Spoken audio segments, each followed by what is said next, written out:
On that big story. Moving on now, Gaza's civil defense agencies reported today that a series of Israeli airstrikes have hit several displaced Palestinian encampments, killing at least 37 people. The agency confirmed that an overnight strike in the Al-Mawasi area of Khan Younis in southern Gaza resulted in 16 deaths, including many women and children, and left 23 others wounded. The strike, carried out by 2 Israeli missiles, directly hit tents housing displaced families. Let's listen in to the eyewitnesses.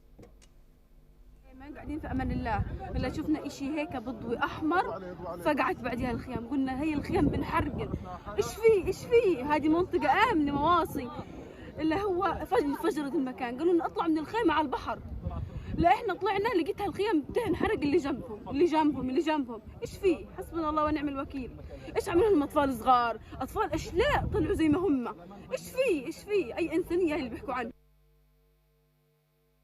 هذا المكان آمن، احنا كنا مش آمنين هيك الحين.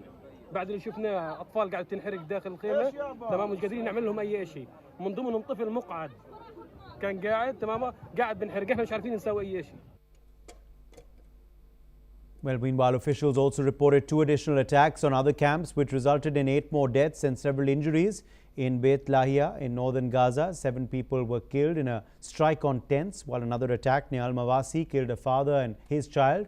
The strikes have raised the death toll amongst displaced Palestinians already struggling with limited shelter and resources amidst the ongoing conflict. Meanwhile, 2 official leaders have confirmed that talks on an Israeli truce proposal are nearly complete, with a response expected soon, potentially by the end of the day, once discussions are finalized. On the other hand, Israel has declared that 30% of Gaza is now a buffer zone as its military offensive intensifies. Prime Minister Benjamin Netanyahu reaffirmed Israel's commitment to blocking humanitarian aid into the territory. The renewed air and ground assaults have ended a 2-month ceasefire, with the UN reporting that around 500,000 Palestinians have been displaced since March 18, calling it Gaza's worst humanitarian crisis since the conflict began. Israeli forces have struck over 1,200 targets, and Defense Minister Yoav Gallant stated Gaza is becoming smaller and more isolated. Meanwhile, Netanyahu has instructed his team to continue negotiations for the release of hostages held by officials. Officials are reportedly preparing a formal response to Israel's latest ceasefire and hostage deal proposal. Ross Feingold, a political risk analyst, is back with us on the broadcast. He's in fact live from Taiwan. Ross Feingold, where do you see this conflict headed with these latest assaults by Israel? It seems that Israel is going to continue its assaults and/or occupation of territory, whether that's in Gaza, in Syria, or in Lebanon, where there's been significant Israel military activity in the past 24 hours. And the United States is firmly behind the Netanyahu government of Israel in Israel's actions up to now. So whether that's proceeding with attacking Hamas in Gaza, occupying land in Gaza, Syria, or Lebanon, the Trump administration is firmly behind Israel. And at the same time, there still is talks going on through intermediaries about reaching a new ceasefire in Gaza. It's going to be a big challenge to reach a consensus on a ceasefire, but at least the sides are still talking through the intermediaries.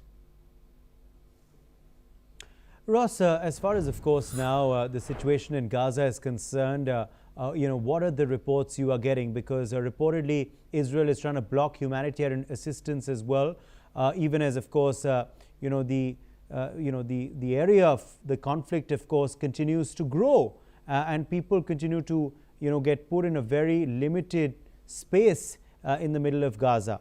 What are the latest situations on ground? What are the reports you are getting? Yeah, the United Nations has been very outspoken in recent days about the humanitarian situation and the lack of food, water, and fuel in Gaza. Now, perhaps this is going to encourage or spur Hamas to reach some kind of accommodation with Israel for a ceasefire that would include a resumption of the deliveries of humanitarian aid. For now, Israel's position is that there's sufficient amount of food, fuel, and water in Gaza, even though international NGOs and the UN are saying something different. But again, ultimately, in my own opinion, this is up to Hamas, because Hamas still claims to be the governing authority. It's Hamas that started the war. And if Hamas wants humanitarian aid to be delivered to the population of Gaza, they're going to have to agree to release hostages and not insist that Israel make a full military withdrawal, which is something that Israel is not going to agree on as part of a ceasefire at the current time. Yes. What about the the negotiations to get out the hostages? What kind of progress has been made on that front? Well, both sides are going to have to relent a little bit, whether that's Hamas or the government of Israel. And it's very difficult to say which side has the upper hand. But again, I would say that Israel might have an advantage because of the denial of aid, however terrible that might be. But it's Hamas that's going to have to relent and agree to release a significant number of the hostages, because the Palestinians in Gaza, they need the aid. They need water, they need fuel, they need food. And they're looking towards their leadership, which is Hamas, to allow that aid in. So I think Hamas is going to have to relent and agree to release hostages in order for there to be a ceasefire. But Hamas's position that Israel needs to withdraw entirely, frankly, that's just not realistic. Yes. Also, Ross, as far as, of course, now pressure from the West and the Middle East is concerned, is that working to bring about a deal, to bring about a ceasefire? Because suddenly those talks have hit a stalemate, it seems. Certainly Egypt and Qatar, they've been the intermediaries multiple times between Hamas and Israel. I think both sides, both Israel and Hamas, trust the ability of Egypt and Qatar to serve as intermediaries. I think both sides also trust the United States as well, notwithstanding that the United States firmly supports Israel. And obviously, Hamas knows that. But as far as passing messages and outlining a framework of an agreement, I think even Hamas realizes that the United States plays a role in that process as well. So there are interlocutors. It's really a question, I think, again, both sides have to relent a little bit, but it's probably going to be Hamas that has to relent more than Israel, because Hamas has to drop its demand that Israel make a full military withdrawal before there's a ceasefire. Ross Feingold, thank you very much for joining us with your perspective on that big story. And that's all the time we have